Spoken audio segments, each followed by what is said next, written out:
3장 드리겠습니다. 263장 드리겠습니다. 드리겠습니다.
312장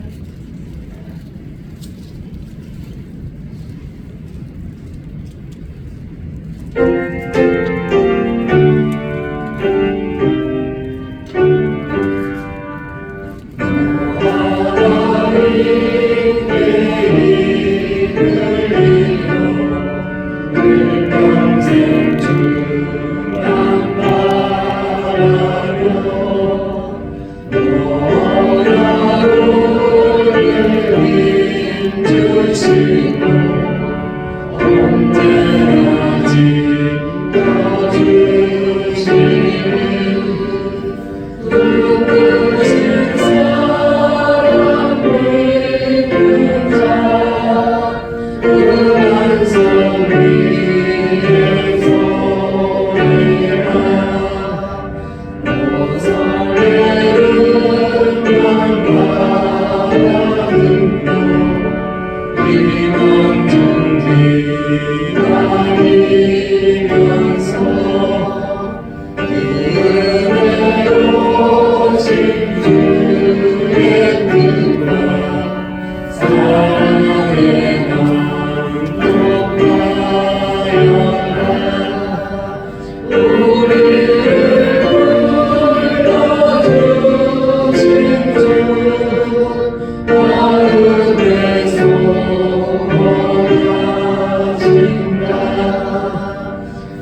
그는 성령으로 잉태되어 긍정령 나에게 전하시고 은비어 빌라도에게 고난을 받아 십자가에 못 박혀 죽으시고 장사에게 사흘 만에 죽은 자 가운데서 다시 살아나셨으며 하늘에 오르시어 전능하신 아버지 하나님 우편에 앉아 계시다가 거기로부터 살아있는 자와 죽은 자를 심판하러 오시리라. 나는 성령을 믿으며 성도의 의제와 죄를 용서받는 것과 몸의 부활과 영생을 믿습니다. 아멘. 540장 드리겠습니다. 540장 드리고 김영숙 집사님 기도하시겠습니다.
하나님 아버지, 우리를 사랑하시되 끝까지 사랑하시사 독생자 아들이신 예수 그리스도를 이 땅에 보내시어 우리의 많고 많은 죄와 허물을 다 감당하시고 십자가에 못 박히심으로 저희로 하여금 영생의 축복을 주시니 진심으로 고맙고 감사합니다. 아멘. 그 존귀하신 이름을 이 시간 높이며 찬양하고 영광을 올려드립니다. 아버지, 기도드리옵기는 이 사순절을 보내면서 길이시고 진리이시며 생명이신 주님을 깊이 묵상하며 무엇보다 주님을 닮아가기를 저희 모두가 소원합니다. 저희의 연약하고 나약한 믿음을 긍휼히 여기시고 도우시고 세우시어서 주의 자녀로서 삶의 방향과 시선이 오로지 주님을 바라게 하여 주시옵소서. 하나님 아버지, 전쟁과 기근과 질병과 자연재해 등으로 고통받는 지구의 곳곳이 속히 회복되게 하시고 특별히 우리나라가 정치, 경제, 문화, 교육 등 전적으로 하나님의 통치를 받는 나라가 되게 하시고 이를 위해서 교회와 우리가 일어나서 나라를 위해서 기도하게 하여 주시옵소서. 또 우리 교회 교육부와 다음 세대인 저희 자녀들을 특별히 올려드립니다. 주의 지팡이와 막대기로 저들을 인도하시고 보호하여 주시옵소서. 저들이 가슴에 주님이 부어주신 비전을 품고 아침 햇살처럼 복되게 세상을 향하여 곱게 웃게 비추이게 하여 주시옵소서. 아버지 하나님, 미명의 이 새벽에 주의 이름을 낭망하고 사모하여 단잠을 깨워 여기에 모인 한 분 한 분을 축복하시고 특별히 마음은 오늘이디 육신이 약하여 오지 못하는 사랑하는 지체들을 아버지의 은혜와 평안으로 가득 임하여 주시고 속히 치유되어서 우리와 함께 예배드릴 수 있도록 하나님 인도하여 주시옵소서. 하나님 아버지, 이 시간 목사님을 통하여 귀한 말씀을 받습니다. 목사님 영행의 강건함과 성령의 충만함으로 붙드시고 듣는 우리의 영을 민감케 하시며 듣는 지혜를 부어주시어서 아버지의 마음을 알며 품는 시간으로 축복하여 주시옵소서. 오늘 하루도 생명 있게 하심을 감사드리고 받은 말씀으로 인하여 넉넉히 이기는 하루가 되게 하여 주시옵소서. 모든 것을 감사드리며 예수 그리스도 이름으로 기도드려사옵나이다. 감사합니다. 우리 이번 주 암송 구절 말씀 요한계시록 21장 4절 말씀 5번 함께 읽으신 후에 말씀 나누도록 하겠습니다. 요한계시록 21장 4절의 말씀입니다. 모든 눈물을 그 눈에서 닦아주시니 다시는 사망이 없고 애통하는 것이나 가는 것이나 아픈 것이 다시 있지 아니하리니 처음 것들이 다 지나갔음이로라. 모든 눈물을 그 눈에서 닦아주시니 다시는 사망이 없고 애통하는 것이나 가는 것이나 아픈 것이 다시 있지 아니하리니 처음 것들이 다 지나갔음이로라. 눈물을 그 눈에서 닦아주시니 다시는 사망이 없고 애통하는 것이나 가는 것이나 아픈 것이 다시 있지 아니하리니 처음 것들이 다 지나갔음이로라. 모든 눈물을 그 눈에서 닦아주시니 다시는 사망이 없고 애통하는 것이나 가는 것이나 아픈 것이 다시 있지 아니하리니 처음 것들이 다 지나갔음이로라. 모든 눈물을 그 눈에서 닦아주시니 다시는 사망이 없고 애통하는 것이나 가는 것이나 처음 것들이 다 지나갔음이로라. 아멘. 네, 오늘 우리 함께 볼 말씀 갈라디아서 3장 15절에서 22절까지 말씀, 갈라디아서 3장 15절에서 22절까지 말씀 우리 함께 보도록 하겠습니다. 갈라디아서 3장 15절에서 22절 말씀 우리 교독하도록 하겠습니다. 형제들아, 내가 사람의 예대로 말하노니 사람의 언약이라도 정한 후에는 아무도 패하거나 더하거나 하지 못하느니라.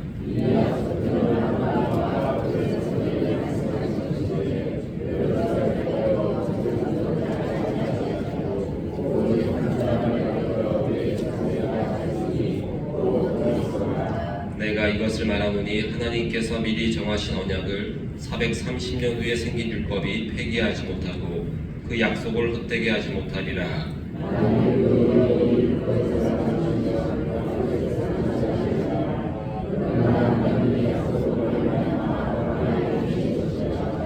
그런즉 율법은 무엇이냐? 범법함으로 더하여진 것이라. 천사들을 통하여 한 중보자의 손으로 베푸신 것인데 약속하신 자손이 오시기까지 있을 것이라.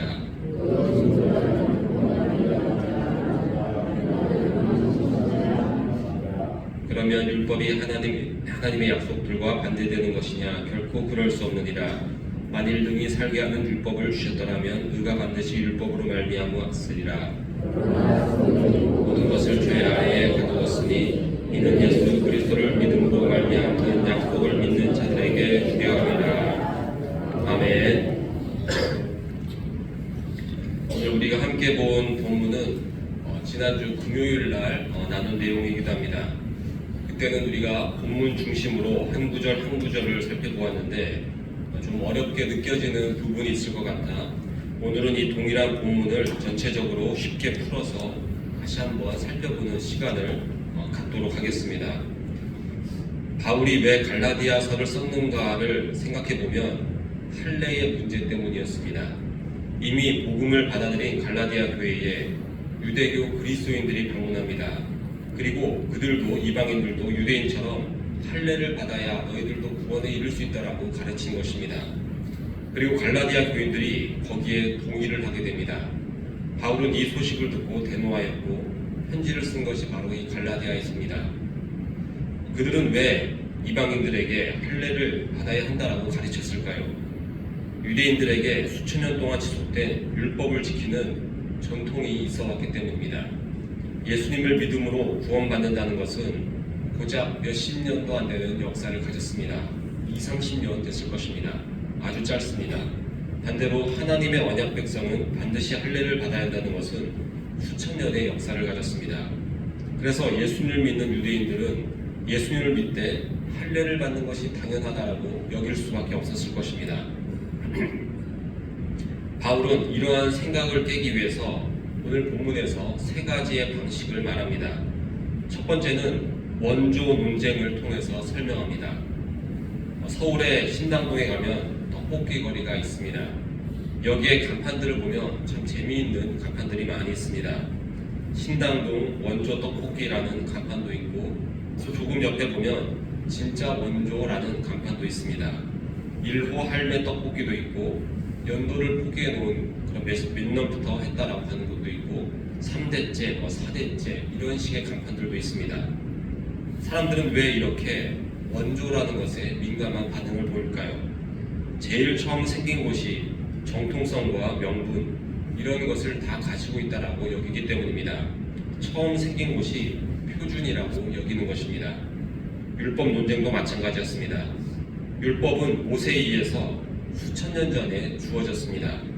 당연히 예수님을 믿는 이 믿음으로 받는 구원의 은혜보다 먼저라는 인식이 강할 수밖에 없습니다. 율법이 먼저이고 그 다음 믿음일 것이다, 약속과 은혜일 것이다 라는 생각을 가질 수 있다는 것입니다. 바울은 이 먼저라는 고정관념을 깨기 위해서 아브라함의 약속을 가져왔습니다. 모세보다 430년 전에 먼저 태어난 아브라함은 하나님으로부터 약속의 말씀을 받았습니다. 그 약속의 말씀은 모세가 무엇을 잘해서 율법적인 행함을 해서 약속을 받은 것이 아니었습니다. 그가 우상을 숭배하는 가문에서 태어났지만 하나님께서는 그에게 은혜를 베푸셨습니다. 그가 그 이후에도 많은 실수를 했지만 하나님을 향한 그 믿음이 그 안에 있었기 때문에 그를 끝까지 인도하셨습니다. 바울은 율법이 원조라고 여기는 자들을 향해서 아니다, 은혜의 약속이 그 전부터 이미 주어졌다라고 아주 논리적으로 설명하는 것입니다. 원조는 율법이 아닌 은혜입니다. 모세의 율법 이전에 아브라함에게 주어진 은혜의 말씀이 바로 먼저였습니다. 그리고 사실 아브라함 때에만 은혜의 구원이 주어진 것이 아닙니다. 최초의 인간인 아담과 하와도 은혜를 입었습니다. 그들은 범죄에서 반드시 죽어야 합니다. 하나님께서 그 말씀대로 너희들은 죽어야 할 것이다, 마치 율법의 선언처럼 그들에게 행함에 따른 심판이 있음을 선언했습니다. 그런데 하나님께서는 그들을 죽이지 않으시고 오히려 죄 없는 동물을 죽이셔서 그 동물의 가죽으로 인간의 창피를 가리워 주셨습니다. 인간의 탄생부터 보면 행위 구원이 아니라 은혜 구원이 주어졌다는 것입니다. 하나님은 언제나 우리를 행위로 심판하지 않으셨고 먼저 사랑과 은혜를 베푸셨습니다. 이것을 받아들이고 하나님을 향해 믿음을 가진 자가 구원에 이르게 될 줄 믿습니다. 바울은 두 번째로 약속을 받는 그 주체가 누구인가를 따지고 있습니다. 율법을 받은 유대인들은 당연히 자기들이 약속의 주인이다, 약속을 받은 그 주체다라고 여깁니다. 그런데 바울은 성경을 잘 보라고 하면서 아브라함에게 하신 약속의 땅을 후손들이 아닌 후손에게 주겠다라고 하나님이 아브라함에게 말씀하셨다고 말하고 있습니다. 그리고 그 후손이 바로 예수님이다라고 말하고 있습니다. 율법을 잘 지켜 복을 받을 자들은 이스라엘 후손이 아니라는 것입니다. 율법의 혜택을 받는 주인공은 자신들인 줄 알고 할례를 주장하는 유대인들 향해서 너희들이 바로 이 율법의 약속의 주인공이 아니다라고 말하고 있습니다. 하나님께서는 아브라함에게 약속을 주셨습니다. 그의 후손, 즉 예수님이 약속의 땅을 받게 될 것임을 하나님께서 아브라함에게 일방적으로 선포하셨습니다. 율법 이전에 약속을 먼저 하신 것입니다.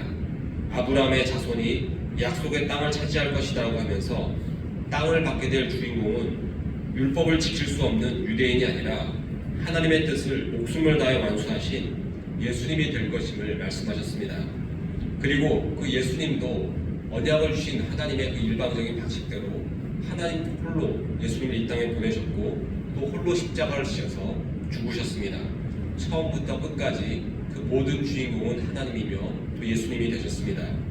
그리고 예수님을 믿는 우리 역시 은혜로 구원을 얻은 자이기 때문에 그 약속의 땅 천국을 함께 가는 것입니다.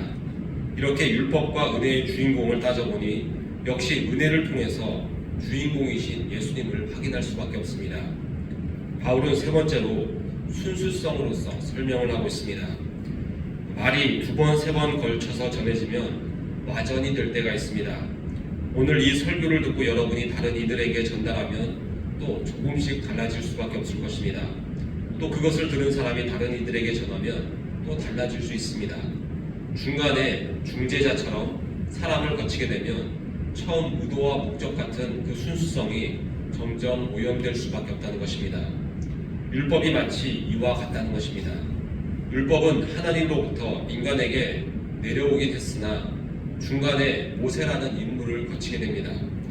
율법은 하나님 혼자 이루는 것이 아니라 인간의 율법 행함도 아주 중요합니다. 인간은 모세를 거쳐 받은 율법을 또 자기의 생각을 넣어서 율법 행함을 자기들 뜻대로 바꾸어 지킵니다. 그들은 여러 가지 전통 같은 것들 또 이런 것을 만들어서 계속해서 이 율법을 자기들의 방식으로 변화시켜 오기도 했습니다. 이렇게 율법은 모세도 거치고 인간의 행함도 필요하기 때문에 그 순수성이 점점 훼손되어 갈 수밖에 없다고 말할 수 있습니다. 실제로 이스라엘 백성들은 율법의 진정한 의미를 모른 채 껍데기만을 지키는 생활을 아주 오랜 기간 해왔습니다. 할례만 해도 그렇습니다. 할례는 하나님의 선택을 받은 백성이라는 표식으로서 육신에 행하기는 합니다. 그러나 더 중요한 것은 행위적인 할례가 아니라 하나님 백성답게 사는 삶이 훨씬 더 중요합니다. 할례를 행하고 우상을 숭배하고 세속적인 삶을 사는 이스라엘 백성들은 결국 저주를 받아 나라가 멸망하게 되었습니다. 할례를 주신 하나님의 잘못이 아니라 그것이 중재자를 거치고 인간을 거치면서 하나님의 그 순수한 의도가 다 훼손되었다고 말할 수 있는 것입니다. 그러나 아브라함에게 주신 은혜의 약속은 달랐습니다. 그 은혜의 약속은 누구를 거치지 않고 아브라함에게 직접 주셨습니다. 아브라함이 무엇을 잘 지키고 말고를 떠나서 아들을 약속으로 줄 것이며 후손은 모래알처럼 많아지게 될 것이라고 하나님께서 말씀하십니다. 누군가를 거치지 않고 바로 아브라함에게 주셨기 때문에 그 순수성이 오염되지 않았다고 말할 수 있습니다. 그 약속을 지키는 것도 인간을 거치지 않고 하나님이 직접 하셨습니다. 그러면 여러 가지 불순물이 섞여 들어간 것처럼 설명될 수 있는 이 율법과 하나님으로부터 직접 받은 은혜의 약속은 어느 것이 더 순수하다고 말할 수 있을까요? 하나님의 은혜의 약속이 율법보다 더 순수하기 때문에 더 중요하다고 말할 수 있습니다. 바울은 이러한 예들을 통해서 율법보다 은혜가 먼저이며 율법보다 은혜가 하나님의 뜻에 더 가깝기 때문에 이 은혜로 우리가 구원을 받는다라고 말하는 것입니다. 이 율법과 은혜의 관계를 우리의 현대의 신앙생활 가운데 적용해 생각해 볼 수 있습니다. 지금 시대는 초대교회 때처럼 할례 논쟁 같은 것이 있는 것은 아니지만 하나님의 교회 같은 이단은 구약의 율법을 자기네들은 지킨다라고 말하면서 기성교회가 오히려 이단이라고 주장합니다. 그런 자들에게는 오늘 본문의 말씀을 그대로 적용해도 될 것입니다. 그러나 할례 논쟁, 율법 논쟁이 거의 사라진 교회 안에서 오늘 본문을 응용해서 적용해 보면 이렇게 설명할 수가 있을 것입니다. 여러분들은 신앙의 삶을 살면서 신앙의 행위를 할 것입니다. 주일 성수, 봉헌 생활, 기도 생활 같은 신앙의 행위들을 우리가 합니다. 그런데 이런 생활을 잘하면 간혹 나도 모르는 사이에 내가 잘하고 있다라는 착각을 하게 됩니다. 반대로 이것을 신앙의 생활을 잘 못하면 나는 하나님으로부터 별로 사랑받지 못하는 존재라고 여겨질 수도 있습니다. 이 잘하고 못하고의 생각은 결국 행위를 잘하면 하나님은 나를 사랑하고 행위를 못하면 사랑하지 못한다라는 나의 행위를 통해 하나님의 사랑 여부를 느끼는 행위 중심의 신앙생활이 되어버릴 수가 있습니다. 그래서 어느새 신앙의 기준이 율법처럼 행위로 가버리는 경우가 있다는 것입니다. 다른 이들을 향해서도 그 행위를 보고서만 판단하고 정죄할 때가 있습니다. 예수님을 믿는다는 의미를 신앙의 행위를 하느냐 못하느냐로 이것으로 대체해서 말할 때가 있다는 것입니다. 미국에 팀 켈러라는 목사님이 있습니다. 현재 미국의 도시 목회를 부흥으로 이끌고 있고 많은 젊은 세대들이 그 교회를 찾고 있습니다. 그 목사님이 젊은 세대가 급속히 줄어드는 한국 교회를 바라보며 이러한 조언을 한 적이 있습니다. 자신이 들었던 한국 교회를 보니 이러한 문제가 있었다는 것입니다. 지금의 부모 세대가 자녀들에게 예수님을 소개시켜 준 것이 아니라 신앙의 행위를 소개시켜 버렸다라고 말하고 있습니다. 너는 죄인이고 그래서 예수님이 계셔야 함을 말해주며 성경의 내용을 해석하고 알려주는 교육을 해야 하는데 그렇지 못했다라는 것입니다. 자녀를 향해서 교회 가야 한다, 헌금해야 한다, 착하게 살아야 한다라고 행위를 교육했다는 것입니다. 그리고 왜 그렇게 해야 하냐고 물어보면 우리는 기독교를 믿기 때문에 원래부터 교회 다녔기 때문에 그렇게 해야 한다고 하면서 은혜의 복음을 전한 것이 아니라 행위를 강조했기 때문에 지금의 젊은 세대들이 교회를 떠나고 있다라는 그렇게 말하는 영상을 본 적이 있습니다. 복음을 들은 것이 아니라 무엇을 해야 한다는 율법을 들은 것이나 마찬가지라 여겨져서 공감이 많이 되었습니다. 우리의 신앙이 행위가 먼저 되어버리게 된다면 마치 율법을 할례를 앞세운 유대인들처럼 되어버릴 수도 있습니다. 은혜의 복음은 율법 이전에 우리의 행함을 초월해서 주어졌습니다. 행함으로 구원의 가능성이 전혀 없기 때문에 우리의 행함이 엉망이지만 우리를 위해 희생하신 예수 그리스도의 십자가의 보혈을 통해 우리를 구원하신다는 것입니다. 여러분의 신앙의 삶이 혹시 엉망이 되어도 하나님의 사랑은 변하지 않으십니다. 어떤 분들은 그래도 행위가 엉망이 되면 안 되잖아요 라고 말하기도 합니다. 저는 그런 분들에게 오히려 되묻고 싶습니다. 그러면 행위가 바른 신앙인은 과연 얼마나 되겠습니까? 하나님의 기준에 합당해서 하나님이 그 행위를 보시고 흐뭇해하시며 그 행위를 보시고 거룩하다고 할 사람이 얼마나 있겠습니까? 아무도 없습니다. 하나님 앞에 행위로 거룩을 따지면 그 사람은 여전히 율법의 틀에서 벗어나지 못한 것이며 자기의 죄인됨을 제대로 깨닫지 못한 것입니다. 우리가 아무리 열심히 하고 열정을 가져도 우리의 능력으로는 하나님처럼 절대 거룩해질 수 없습니다. 이것을 인정하게 하는 것이 율법의 기능입니다. 율법으로는 죄를 깨달으라고 우리에게 주신 것이고 율법을 통해 죄 인식을 가진 자는 예수님을 나의 구원자로 믿을 수 있는 길이 열리게 됩니다. 이 율법 논쟁은 갈라디아서 끝까지 지속됩니다. 어렵게 느껴질 수도 있으나 정말 중요한 내용이기 때문에 우리는 이것을 알아야 하고 사실 그 핵심은 아주 단순합니다. 인간은 행함으로 거룩해지지 않는다. 그래서 구원에 이르지 못한다. 이러한 인간을 구원할 길은 오직 예수님의 십자가 보혈뿐이다. 이 복음을 믿고 받아들이는 우리 모두가 되기를 간절히 소망합니다. 함께 기도하겠습니다. 하나님, 우리가 여전히 행함으로 구원에 이르려고 했다면 얼마나 비참한 삶을 살아야 하며 그 결과는 멸망뿐이라는 것을 다시 한번 확인하게 됩니다. 우리를 은혜로서 하나님의 일방적인 사랑으로서 구원에 이르게 하심을 감사드립니다. 하나님께서 아들을 희생하신 그 희생으로서 우리가 구원에 이르게 함을 하나님을 예배하며 또 찬양하며 감사를 드립니다. 이 은혜를 누리며 이 복음을 전할 수 있는 우리 모두 되게 인도하여 주옵소서. 주님의 은혜 감사해서 박은환 집사님, 황현빈, 황현웅 형제, 홍성순 집사님, 이승우 이정자 권사님, 이상민 김범희 하주지구가정, 최영석 김순희 권사님, 최윤 김은정 승현 아라가정, 최기동 변지영 시연시아 가정, 홍성순 곽현아 집사님, 황혜영 한선희 집사님, 최시온 최수아 자매 주님께 일침먼저 드립니다. 예물 드린 손길과 기도하는 영혼들 가운데 이 복음의 은혜를 더 잘 알며 깨달으며 전할 수 있는 힘과 능력 허락되는 이 시간 되게 인도하여 주옵소서. 이 모든 것 예수님 이름으로 기도합니다. 아멘. 하늘에 계신 우리 아버지, 아버지의 이름을 거룩하게 하시며 아버지의 나라가 오게 하시며 아버지의 뜻이 하늘에서와 같이 땅에서도 이루어지게 하소서. 오늘 우리에게 용할 양식을 주시고 우리가 우리에게 잘못한 사람을 용서하여 준 것 같이 우리 죄를 용서하여 주시고 빠지지 않게 하시고 악에서 구하소서. 나라와 권능과 영광이 영원히 아버지의 것입니다. 아멘. 이 시간 우리 함께 기도할 때에 우리 다음 세대 위해서 함께 기도하시겠습니다. 또 우리 교회의 전도와 선교, 우리 부활주일, 소청주일, 우리 예비신자 위해서 함께 기도하시겠습니다. 또 우리 몸이 아프신 환우분들 기억하시면서 이 시간 함께 기도하겠습니다. 이런 기도 제목 우리 기억하면서 주여 한번 내쉬고 다 함께 기도하겠습니다. 주여!